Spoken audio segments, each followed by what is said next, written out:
அன்பார்ந்த ஸ்ரீ குபேரன் டிவி நேயர்களுக்கு ஆன்மீக ஜோதிடர் கிருஷ்ணன் ராஜகோபாலன் நல்ல காலை வணக்கத்தை தெரிவித்துக் கொள்கிறேன். இந்த மாசி மாதம் சொல்லக்கூடியது கும்ப மாதம் சொல்லுகிறது. இந்த பிப்ரவரி மாதம் 13லேருந்து மார்ச் 13ஆம் தேதி வரை உள்ள நல்ல காலம். சாரவரிடத்திலே முக்கியமான ஒரு நல்ல காலகட்டம் எதுனா இது.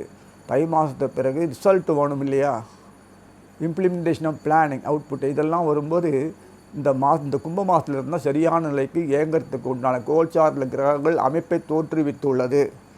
இதனால் உங்களுடைய வாழ்க்கை பாதையில் திருப்புமுனையாக செயல்படுத்தக்கூடிய அத்தனை காலகட்டங்களும் அமைந்துள்ளது.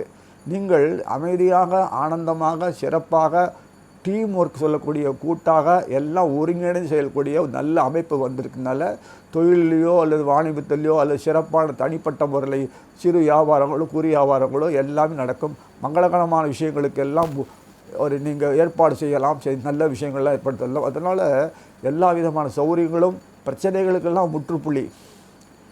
புதுசாக வரப்போகிற பிரச்சனைகள் வராமல் இருக்கிறதுக்கும் தன்னை சுதாரித்து கொள்வதுக்கும் விட்டு கொடுக்கக்கூடிய பாடலில் எல்லாம் இருக்கிறதுக்கும் ஆனந்தமாக அமிர்தமாக அனுபவிக்கிறதுக்கும் உள்ள காலகட்டம் தான் இந்த மாசி மாதம். அதுதான் கும்பம் பேர். அது பேர் எல்லாம் ஒரு டீம் ஒர்க்கை அமைஞ்சு குடத்தோல் இருக்க எல்லாம் இந்த சமயத்தில் செய்யக்கூடிய எல்லா காரியங்களும் சக்ஸஸ்ஃபுல் வெற்றியை நோக்கி தான் போகும். தடங்கள் இல்லாமல் சீராக அமைதியாக ஆனந்தமாக ஒரு எந்தவித கோளாறும் இல்லாத செயல்படும். நம்முடைய எல்லா சுய தேவைகளையும் பூர்த்தி செஞ்சுக்கலாம். பகைவர்கள் கண்ணு முன்னாடி இருக்க மாட்டாங்க, மறைமுகமாக செயல்பட மாட்டாங்க. எல்லா நிலையிலும் ஒரு ஆக்கப்பூர்வமான பணியை நீங்கள் மேற்கொள்வீங்க. இந்த நிலையில் இருக்கும்போது நமக்கு விடிவு காலம் காலையில் சூரியன் விடிஞ்ச உடனே மடமளமளவென்று அதுக்குண்டான செயல்பாடுகள் துவங்குறோமோ இல்லையா, படுக்கையில் படுத்த கூட ஏந்து கொட்டாய் விட்டு சூரியன் வந்தாச்சு இன்னமே ஏந்துக்கணும்னு சொல்லிட்டு தோன்றது இல்லையா, அந்த சுறுசுறுப்பும் உத்வேகமும் கொடுக்கக்கூடிய காலமாக முழு காலம்தான் இந்த மாசி மாதம். அப்பேற்பட்ட நல்ல இந்த மாதத்தில் நல்ல பலன்கள் அனுபவிக்கலாம். இனி இதுக்கு இடையில் என்ன சொல்கிறேன்னா, ஒவ்வொரு ஜாதகத்திலையும் அவர்கள் பிறந்த நேரம் காலங்கள்லாம் வித்தியாசப்பட்டதுனால கோல்சாரத்தில் அதுக்கு ஏற்ற மாதிரி அமைப்புகள் இல்லாத இருக்கலாம், பாதிப்புகள் இருக்கலாம். அது நம்ம சொல்லக்கூடிய தோஷங்கள்னு சொல்லுவோம். தோஷங்கள் இல்லாத பூமியில் யாரும் பிறக்கவே முடியாது. வயிற்றில் பசி இருந்தால் தான் நமக்கு அடுத்த நேரம் சாப்பிட்றது தோணும். அந்த சுகங்கள்லாம் வரணும்னா உடம்புக்கு தேவைகள்லாம் வரும்போது குறைபாடுகள் இருக்க தான் செய்யும். எல்லாத்துலேயும் குறைபாடுகள் இருந்தால் தான் நமக்கு களைஞ்சி முன்னுக்கு வரவிட்டுக்காத தோஷங்கள் வச்சுருக்கு. தவிர தோஷமே இல்லாத யாரும் பூமியில் பிறக்க முடியாது. அதனால் அப்படி இருந்தும் பாதிப்புகள் சரியானபடி இயங்கலையே எனக்கு கிடைக்கலையே, கோல்சாரத்தில் வரக்கூடிய விளைவுகள்லாம் எங்களுக்கு சாதகமாக இருந்தும் தசாபூர்த்திகள் சாதகமாக இருந்தும் எங்களுக்கு கிடைக்க மாட்டேங்கிறது, நாங்கள் இப்படியே தான் காலத்தை போட்டோமா எங்கள் வாழ்க்கையை முடிஞ்சிரும்போது பல பேர் குறைப்படுறாங்க. அப்படி அவங்களுக்கு குறைபட்டிருக்கவர்களுக்கு கர்மவினல் பாதிப்பு இருக்குது. கோயம்புத்தூரில் ஒரு அம்மா இருக்காங்க, பத்மாவதி அம்மான்னு பேர், திருமலஸ்ரீ பத்மாவதி அம்மா. அவங்கள்ட்ட வாட்ஸ்அப் நம்பர் சொல்கிறேன், பார்த்துக்கலாம். அந்த நம்பர் சொல்கிறேன், நோட் பண்ணிக்கோங்க. 8220-538-352 8220-538-352. அது நீங்கள் கேட்டு அப்பாயின்மெண்ட் வாங்கிக்கிறது இது சௌரியமாக பண்ணிக்கலாம். இந்த நிலையில் நம்முடைய வாழ்க்கை தரம் உயர்வதற்கு தான் பகவான் எல்லாத்துலேயும் கிருஷ்ணன் செய்கிறான். நமக்குன்றது இல்லை, நம்ம எல்லா ஜீவனங்களும் உண்டு. நம்ம தான் பெருசாக குறைப்பட்டுக்கிறோம், ஏன்னா நமக்கு அறிவு இருக்குது. ஆனால் எந்த உயிர்களாவது குறைப்பட்டுக்கிறதா பாருங்கள். எங்கேயாவது நகர்ந்து போய் மரம் செடி கூடலும் கவலைப்படுறதா பாருங்கள். அவர்களும் வாழலையா? எல்லாம் முடியும். நம்ம வேகத்துக்கு அதுகளால் அந்த பகவானால் செய்ய முடியல. இப்படி ஒரு சூழ்நிலையில் இருக்கக்கூடிய ஒரு நல்ல அமைப்பில் நாம் போராடி பெற வேண்டியிருக்குன்னா ஒரு போராட்டம் இல்லை, செயல்படணும். செயல்படுறதே போராட்டம்னா அப்புறம் வாழ்க்கையில் எப்படி சாதிக்க முடியும்? அதனால் கோபத்தாங்கல் உணர்ச்சிகள்லாம் கொஞ்சம் குறைச்சி நம்மளுடைய செயல்பாடுகள் சரியான பாதையில் செலுத்தினான்னா நல்ல சமயம் இது. சார்வரி வருஷம் மாசி மாதத்தில் நமக்கு கிடைக்கக்கூடிய எல்லா விஷயங்களும் மலமலமலன்னு நம்மளும் வாழ்க்கையில் உயர்ந்து சாதிக்க வேணாமா, அனுபவிக்க வேணாமா, எல்லாத்துலேயும் அதுக்கு தானே பிறந்திருக்கோம். எந்தவித பிரச்சனையும் அமைதியாக ஆகலாம். அதனால் சொல்லி நீ ஒவ்வொரு ராசியாக நம்ம பார்க்கலாம். அன்பார்ந்த துளாராசி நேயர்களே, இந்த கும்ப மாதம் சொல்லக்கூடிய இந்த மாசி மாதம் அதான் பிப்ரவரி 13லேருந்து மார்ச் 13 வரைக்கும் உள்ள காலம்தான் கும்ப மாதம் சொல்கிற மாசி மாதம். இந்த மாதத்தில் சூரியன் அதாவது துளாராசிக்கு பூர்வ புண்ணின்னு சொல்லக்கூடிய கும்பத்தில் இந்த மாத சூரியனும் அவர் கூட சந்திரனும் இருக்கார். சந்திரன் ஒரு நாள் தான் இருப்பார், அதுக்கு போயிடுவார். சந்திரன் அன்றைய நாள் சதயத்தில் இருக்கிறதுனால அங்கே இருக்கார். இதில் என்ன பியூட்டின்னா உங்களுக்கு ஒரு எதிர்பார்ப்புன்னா 10ஆம் வீட்டு அதிபராக இருக்கக்கூடிய சந்திரன் அவரும் கூட இருக்கார். அவர் பிஸ்னஸ் மேன். அவர் ஒரு நாள் ஒரு வீட்டு தங்க போயிட்டே இருப்பார். அதனால் அவரும் அன்றைக்கி இருக்காருன்னா பார்த்துங்க. ஸோ அதனால் இதில் அமைப்புகள் உங்கள் பூர்வ புண்ணிய சொல்லத்தில் வீட்டில் முக்கியமான கிரகமாக இருக்கக்கூடிய சூரியன் இருக்கார். இந்த மாதம் அவர் லாபாதிபதி, ஆதாயஸ்தானாதிபதி, ஒரு மாதத்தில் இருப்பார். இந்த மாதம் ஃபுல்லாக இருப்பார். அதே சுகஸ்தானத்தில் பார்த்திங்கன்னா நீங்கள் இந்த மாதத்தில் குரு எப்போதுமே இருக்கார். இந்த கவலைப்படவான இப்போதைக்கு குருவும் இருக்கார், சனீஸ்வரன் இருக்கார். சனீஸ்வரன் அதிகபட்சமாக இந்த வருஷம் ஃபுல்லாக இங்கே தான் இருப்பார். ரொம்ப ரேர். அந்த அடுத்த வீட்டுக்கு போகிறார். குரு வேணால் அடுத்த வீட்டுக்கு போவார். இவர் அந்த விட்டு நகர மாட்டேன்னு அடம் பிடிச்சின்னு உட்காந்துருப்பார் சனீஸ்வரன். கவலைப்பட வேண்டாம். சுகஸ்தானத்தில் போய் சனீஸ்வரன் உட்காந்துருக்காருன்னா சனீஸ்வரன் பூர்வ புண்ணியாதிபதி. அவருக்கு எல்லாவும் கொடுத்தானோ. பூர்வ புண்ணாதிபதி தான் பொறுப்பு எல்லாருக்குமே. அவரவரோட ஜாதகம் பிரகாரம் பூர்வ புண்ணாதிபதி எதுவோ அவர் தான் எல்லாத்தையும் நல்லது புள்ளெல்லாம் பேங்கர் அதெல்லாம் அதில் தான் இருக்குது, அடக்கி வச்சுருக்காரு. அதில் தான் எல்லாமே ட்ராப் பண்ண, வித்ட்ரா பண்ண, இன்வெஸ்ட் பண்ண, ரிட்டர்ன் பண்ண, இப்போ சமாளிக்கணும். அதில் தான்.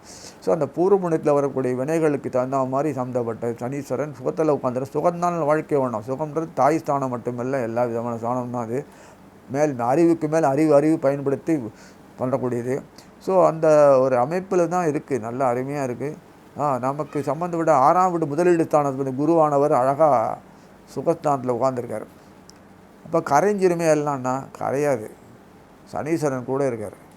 அவர் பூர்வ புண்ணியாதி மாத்திரம் இல்லை, அவங்க 4ஆம் வீட்டு அதிபதி அவரும் கூட இருக்கார். அதனால் இந்த விஷயங்கள்லாம் பார்க்கும்போது செவ்வாய் முக்கியமான என் களத்தில் என்ன பண்ணார், அவர் தான் பார்ட்னர் அப்படின்னு பார்த்தோன்னா உங்கள் வீட்டுக்கு அட்டமத்தில் போய் உட்காந்து விட்டார். ரிஷபத்தில் செவ்வாய் அஷ்டமத்தில் உட்காந்துருக்காருன்னா கவலைப்பட வேணாம். கூடையே அவங்க நண்பர், குடும்ப நண்பர் தலைமை அவரும் கூட உட்காந்துருக்கார்.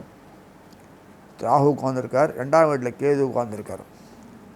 அப்படின்னா எங்களுக்கு கொஞ்சம் கஷ்டமாக இருக்கும். எல்லாத்துமே என்ன பண்ணுறது, கஷ்ட நஷ்டங்கள் வரும்போது நம்ம கண்டுக்காமல் விட்டுட்டு, இப்போ பிரச்சனைகள் வரும்போது விட்டுட்டு, இப்போ முடியலைன்னா அதெல்லாம் முடிக்கிறதுக்கு தான் சாவு கேதுகள் அமைதியாக உட்காந்துருக்காங்க. உங்களுக்கு கெடுதல் பண்ணுறதுக்காக ராகுதல் கிடையவே கிடையாது. இதை மாதிரி ராகு 8ஆம் வீட்டில் உட்காந்துட்டார். செவ்வாயோட ராகு 8ஆம் வீட்டில் எப்போதும் இருப்பார். இப்போதைக்கு இந்த 4ஆம் மாதத்துக்கு செவ்வாய் உட்காந்துட்டாரே, நான் என்ன பண்ணுறதுன்றது. களத்திரம் 2ஆம் வீட்டு அதிபரும் அந்த 7ஆம் வீட்டு அதிபரான செவ்வாய் துலாத்துக்கு 8ஆம் வீட்டில் உட்காந்துருக்காருன்னா தோஷம் சொல்லக்கூடியது அதிகபட்சம் ஆகுனா இந்த காலகட்டத்தில் உங்களுக்கு இது வரைக்கும் விட்டதெல்லாம் பிடிச்சி மறுபடியும் கொடுக்கக்கூடியவர். நான் அவர் தனாதிபதி. இதுவரைக்கும் இழந்த இழப்புகள் குடும்பத்திலையும் சரி, செல்வாக்குலையும் பொது வாக்குலையும் இங்கே இழந்த இழப்புகளெல்லாம் உங்களுக்கு மீட்டி கொடுப்பார். தனி சட்ட செவ்வாய் இல்லை, ராகுவோடு உட்காந்துருக்கு செவ்வாய். அதனால் உங்களுக்கு இழப்புகளிலிருந்து மீட்பதற்கு காலம் எல்லாமே இதுவரைக்கும் உங்களுடைய பின்னடைவு சந்தித்த நீங்கள் தூண்டுகோலாக இந்த மாதம் உங்களுக்கு பகவானை செய்கிறார். கிருஷ்ணனே சுக்கராச்சாரியார் அவரும் 4ஆம் வீட்டில் இருக்கார். அந்த பாக்யாதிபதி சொல்லக்கூடிய புதன் அவரே அயனசட் சாதனை, அவர் சுகஸ்தானத்தில் இருக்கார். இந்த 2 பேரும் குருவோடு சனியோடு இருக்கும்போது அப்புறம் அதுக்கு பிறகு மாத பிற்பகுதி தான் இந்த சுக்கராச்சாரியன் புதனும் உங்களுடைய பூர்வ புண்ணியஸ்தானத்துக்கு போகிறாங்க. எல்லாம் ஏற்பாடு பண்ணிட்டு முடிச்சுட்டு போகிறாங்க. அப்போ உங்களுக்கு இது வரைக்கும் எப்படியோ நீங்கள் இருந்த நிலையிலெல்லாம் கடந்து வாழ்க்கையில் இது வரைக்குமே நான் என்ன செய்வேன், இந்த காலம் வரைக்கும் நாங்கள் மாத்திரம் அப்படியே சோம்பி எங்கள் எடுபடாமல் போச்சு. எதுவுமே எங்களுக்குன்னு வரும்போது துளாராசி பொறுத்த வரைக்கும் இந்த பாதிப்புகள்லாம் நாங்கள் சந்திச்சதே இல்லை. நாங்களும் எங்கள் ரசனைகளுக்கெல்லாம் ஒன்றும் மதிப்பில்லாத பொறுத்து எங்கள் உழைப்பு முன்னே நல்லா தானே உழைக்கிறோம், எல்லாம் செய்கிறோம், நல்லா தான் சாதகம், நல்லா கலைத்துறையிலும் சரி எழுதலையும் நாங்கள் நல்லா தான் செய்கிறோம். எல்லாத்தையும் நாங்கள் நல்லா தான் ஸ்போர்ட்டிவாக தான் இருக்கோம். அப்படி இருக்கும்போது எங்களுக்கே அந்த மாதிரி ஒரு தாழ்வு உணர்ச்சி சம்மந்தப்பட்ட கிடைக்குதுன்னா அந்த வீட்டில் இருக்கிற துலாத்தில் இருக்கிற நவகிரகங்கள் செவ்வாய், ராகு, குரு துலாத்துக்கு பகைவர் இல்லையா. செவ்வாய் முக்கியமான களத்திரம், அது 2 பாதம் தான் இருக்குது. அவர் ஒருத்தர் தான். அதனால தான் செவ்வாய் முயற்சியில் போய் அங்கே பண்ணுறாரு. குருவானவர் 3ஆம் வீட்டு அதிகாரியாக இருந்தாலும், வீரியஸ்தானம் சம்மந்தப்பட்ட அதிகாரியாக இருந்தாலும் அந்த துலாத்துக்கு பொறுத்த வரைக்கும் புனர்வாச சத்துருஸ்தானாதிபதியாக இருக்கார். சுக்கிரனுக்கு எப்போதுமே ஒரு பெரிய அவரும் கம்பீரமான அவர் 2 குருமார்கள் சம்மந்தப்பட்ட விஷயம் இது. அதில் அவங்களுக்குள்ள காம்ப்ளெக்சிட்டி வரும், ப்ரெஸ்டீஜ் வரும், கௌரவம் வரும். அதனால் வரும்போது நமக்கு பாதிப்புகள் இருக்க தான் செய்யும். அதனால தான் துலாத்துக்கு எப்போதும் அந்த பாதிப்பு இருக்கிறது, வேற ஒன்றும் இல்லை. மற்ற நாட்டில் ரெண்டாம் பட்சமாக தான் இவங்க இருக்கிறது காரணமே அந்த பாதிப்பு. சுக்கிராச்சாரியரும் குரு அவங்க நம்ம என்ன பண்ண முடியும், பெரியவங்க அப்படி தான் இருப்பாங்க, நம்ம மாற்ற முடியுமா? அவங்களுடைய ஒரு போக்கு தகுந்த மாதிரி இந்த குணங்கள் பாதிக்கப்படும், நமக்கு கிடைக்கக்கூடிய அனுகூலங்கள் பாதிக்கிறது. பரவாயில்ல, அதனால் ஒரு குறையும் நல்லா தான் இருக்கும், ஒன்றும் பிரச்சனை கிடையாது. நமக்கு இந்த வாட்டி நிறைய அனுகூலமாக சர்ப்பங்கள் பண்ணுறது சந்தோஷப்படுங்க. உங்களுக்கு இது வரைக்கும் இருந்த இழப்புகளுக்கெல்லாம் துணிச்சு ஒரு துணிவை கொடுத்து செயல்படுத்தி உங்கள் கைக்கு எல்லாமே வரும்படி பண்ணி ஜீவனங்கள்லேருந்து அத்தியாவசிய தேவைகள்லேருந்து அனுகூலமான அமைப்புகள் தான் இருக்குது. வாகனம் எல்லா பிராப்தமும் இருக்குது. இந்த வருஷம் எல்லாத்தையும் நல்லா பயன்படுத்திங்க. குடும்ப கலைத்துறை உள்ள குடும்பங்கள் எல்லா துறையும் சொலாசனைகளும் எதுவுமே ஒரு கலை நோக்கத்தில் தான் செயல்படுவாங்க. எது இருந்தாலும் கலை அழகாக சிந்தனையாக பாங்காக ரசிக்க முடியும் அமையில தான் எல்லா விஷயத்துலையும் அவங்க செயல்பாடெலாம் இருக்கும். நடை உடை பாவனை செயல்பாடுகள், அந்த ஆற்றல், கலை சம்மந்தப்பட்ட ஆற்றல், அவங்க எல்லாம் எது பார்த்தாலுமே எந்த விஷயத்துலையுமே ஒரு தனி முத்திரை பதிக்கக்கூடியவங்க. ஆனால் எடுபடலை சமூகத்தில், அதுதான் பெரிய பிரச்சனை. இப்போ இந்த மாதத்துல நல்லா எடுபடும். எல்லா துறையும் நீங்கள் முன்னுக்கு வரலாம். நீங்களும் உலகம் போகக்கூடிய அளவுக்கு பரவலாகக்கூடிய உங்கள் பெருமை கூடும், அமையாக இருக்கும். குழந்தைகளுடைய அமைப்பும் நல்லா தான் இருக்கும். இந்த வியாதி சொல்லக்கூடிய நோய் நாட்டம், வருத்தம், பிரச்சனை, இழப்பு, இழவுகள் இதெல்லாம் உண்டோ அத்தனை இதுகள்லாம் முடங்கி போய் கிடந்த நாம இன்னமே அதெல்லாம் அந்த விதமான ஒரு வருத்தத்துக்கு ஆளாக மாட்டோம். சபதம்னு சொல்லலை, அப்படி தான் நவகிரகங்கள் உங்களுக்கு நல்ல கொடுக்க போகிறது. நாங்கள் இனிமேல் உங்களை தொந்தரவு பண்ணி அம்சம் பண்ணி நாசம் பண்ண போகிறதில்ல, உங்களை தூக்கி இன்னும் நிற்க வைக்க போகிறோம் அப்படின்னு யார் பண்ணுறாலும் இந்த பாம்புகள் நினச்சிடுது. ஆனால் கவலைப்பட தேவையில்லை, நன்னா தான் செயலாற்றுவீங்க, எதுவும் பிரச்சனை இல்லை. அப்படியே இருந்தாலும் ராகுக்கு இது பேச்சு வரும்போது ராகு மஷத்து தான் போவார் 7ஆம் வீட்டுக்கு. அதனால் தொடர்ச்சியாக உங்களுக்கு சர்ப்பங்களால் அனுகூலமாக இருக்கும். அதனால் நீங்கள் 7ஆம் வீடு 8ஆம் வீடுன்றதுலாம் கிடையாது, பயப்பட வேண்டாம். அந்த குருவானவர் பொறுத்து 3க்கும் 8க்கும் 6க்குள்ளே நினைக்காதீங்க. முதலீடு ஸ்தானம் சம்மந்தப்பட்ட குருவான எல்லாருக்கும் வேண்டியவர் தான், யாருக்கும் கெட்டவரில் பகைவரில். அந்த சுக்கராச்சாரம் இவரில் குண விசாதனில் ஒரு பிரச்சனைகள் குணாளி தவிர மற்றபடியும் இல்லை. அதனால் இதில் என்ன விஷயம்னா, சுக்கராச்சாரம் சொல்லக்கூடிய நிஷபத்தை சம்மந்தப்பட்டவர் தான் அவரும். அவர் உங்கள் வீட்டுக்கு 8ஆம் வீடு அதிபதி தான், அவர் வீடு தான். அவர் வீடுன்றதுக்காக மறைமுகமாக செய்யக்கூடிய காரியங்களை செஞ்சு தான் ஆகணும். நம்ம குழந்தைகளுக்கு டியூஷன் சொல்லி கொடுத்து படிப்பு சொல்லி கொடுத்து அப்படி இப்படி போய் ரெக்கமெண்டேஷனில் காலேஜுக்குள் சேர்க்குற மாதிரி மறைமுகமாக செய்ய வேண்டிய சில விஷயங்கள் செய்ய வேண்டியிருக்கும். அது அவங்க பார்த்துப்பாங்க. எல்லாத்துலையும் உங்களுக்கு அனுகூலமான நிலையில் தான் அமைஞ்சிருக்கு. எந்த கஷ்ட நஷ்டங்களுக்கு ஒன்றும் உபாதைகளுக்கும் ஒன்றும் வருத்தத்துக்கும் ஒன்றும் இல்லை. அதனால் இந்த வாகன ஓட்டிகள் அப்படி ஆக்சிடெண்ட்டு விபத்து அதெல்லாம் தவிர்க்கப்படும். எப்போதும் வாழ்க்கையில் நிதானமாக நடந்து கொள்கிறோம். நீங்கள் உங்களுக்கு இதெல்லாம் பிரச்சனையே இல்லை, சாதாரண கையாண்டு போயிடுவீங்க. ஏன்னா நமக்கு அந்த பிரச்சனை வரப்போகிறதில்ல. அதனால் விபத்துகளோ ஆக்சிடெண்ட்டோ சொல்லக்கூடிய அந்த பிரச்சனைகளும் நமக்கு உங்களுக்கு வரத்துக்கு சந்தர்ப்பமே இல்லை. அது இந்த காலகட்டத்தில் ஒன்றுமே கிடையாது. ஆனால் வீணாக மன ஓட்ட கஷ்டத்துக்கள்லாம் ஆளாகணும் அவசியம் உங்களுக்கு இல்லை. அதனால் இவ்வளோ ஒரு அமைப்பில் கொடுத்துருக்குற இந்த கந்தரப்பங்கள்லாம் பயன்படுத்தும் போது அந்த கிரகங்கள் சர்ப வலையில் வந்துக்கிட்டு இருந்தாலும் நமக்கு பொறுத்த வரைக்கும் அந்த நம்முடைய ராசிக்கு எல்லாம் சாதகமாக இருக்குது. பாதகமான இருந்தாலும் அமைப்பில் இருந்தாலும் பாதகத்தை முறியடிக்கிற மாதிரி குருனுடைய பார்வை ரிஷபத்துக்கு கிடையாது. செவ்வாய் குருனுடைய செவ்வாய்க்கு ராகுவும் கிடைக்கிது. தோஷங்கள் போய் ஃபில்டர் பண்ணி அண்ணா கொடுக்குறாங்க. திருப்தியாக அனுபவிங்க. குடும்பத்தில் ஒற்றுமை பாருங்கள். சின்ன விஷயங்கள்லாம் மனசு ஒன்று அஞ்சாதீங்க. சந்தோஷமான வாழ்க்கை தான். பிரிஞ்சு இருந்தவங்கள்லாம் ஒன்றா கூடுவாங்க. கல்யாணம் ஆனவங்கள்லாம் சந்தோஷம், குழந்தை கொடுத்து பேர் சம்பந்திகளும் சந்தோஷமாக வாழ்வாங்க. பிரிவினை இனிமேல் வரவே சந்தர்ப்பம் இல்லை. எடுத்தாலும் கல்யாணம் ஆகினா ஒரு வருஷம் போனால் வெள்ளி விழா இந்த விழா கொண்டாடுற அளவுக்கு ஒத்துமையாக இருக்காங்கன்னா பார்க்குற அளவுக்கு இருக்குது.